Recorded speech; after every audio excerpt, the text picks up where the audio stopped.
Hello guys, in this video I am going to show you how to add a track in the Ski Tracks Lite application.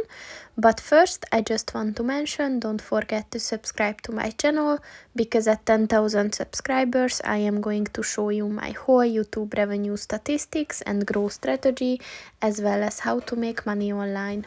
Let's jump into it. First of all, open the application on your phone. And then click on the track button at the bottom of the page on the left. And then click on the ski man button at the top of the page on the right.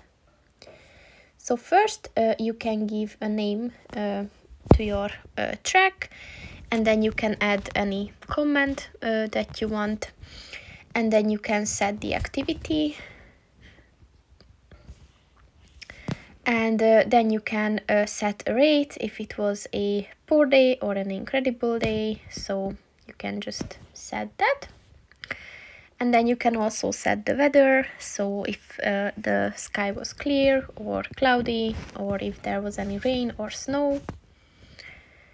And then you can set the conditions as well, so if the snow was icy or slushy or soft.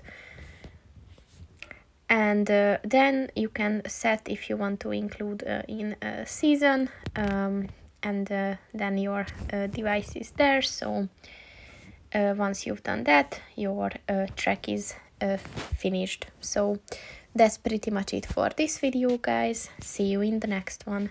Goodbye.